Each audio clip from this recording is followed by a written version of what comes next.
haala saniin gaabmaa isaan sanis dubbiseetiin ka dubbiseetiin wal barannee hawaasa kana wajjin hawaasa adeemna haa bareedaadha. Iddoon dhaloota keessanii eeysa jechuudhaan gaaffii isin gaafatan gaaffiin duraa kana hedduu isin jaalannaa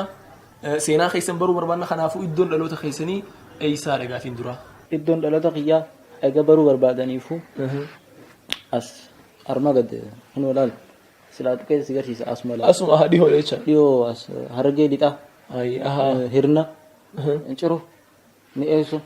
isaan kanarraa eessa iddoo dhaloota kiyyaati hundinuu harargee baha ammas haramaya awwadaay waan oromiyaa tahee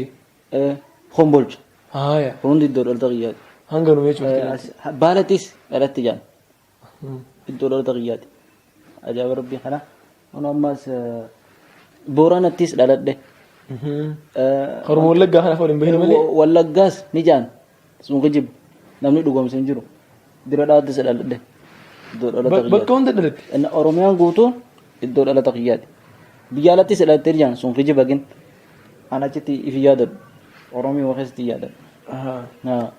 oromiyaa gubbaa karaa lubbaa booran hanga kaasi harargee baatiif harargee lixaa guutuu dirree dhawaatiin hunda keessa dhangaggoodhaan hunda qiyyaati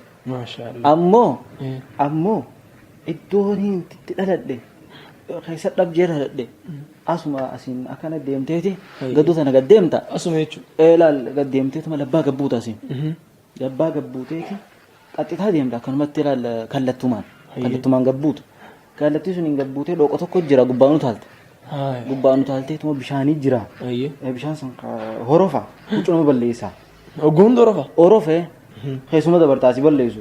dhoqee san keessa jetteetuma dabartee asfaaltii daandii walakkaa jechuu qaxxaamurtee walakkaa dhaabbattee karaan sanitu makiinaa konkolaataa ni baay'atti konkolaataa waa baay'attu ariifataa guutuun dhufte fiigaa guu dhufte firaayit namni qachi balleessite firaayitee dabarsite talammata guusiin fiigaa si bira geesse hamma isin si bira geessuu dhaabbatta oguusis si bira geesse fudhatee dabarte daftee yoo lafaa si fuute hoo haa lafaa si fuutu haa carraakeeti eeydee oguusin si bira geesse bira dabartaa achiin akkasitti gabbuutee laal dhoqa tokko jira achiin gabbuutee saree hamtuu takka jira taanaa maaciniintu hiturte gaammani duute calteetuma dabartaati rabbi sira ajjeese waa takka illee hin jettu jechuudha karaa rabbii nageemma dabarteeti laal tulluu takka jira harummaan akkana dheeraa kun maali maan qabu deemta tulluu dheeru sun ol baateeti lakkii bumaa ol baata gabbuyi ol bahi tullu masarratti ol deebi maali gaadu bakka nama dararuun maan qabu ol deebitee tullu sanarratti laaltu dhihaanne jechuudha laaltee achuma dhihaanne gabbuuta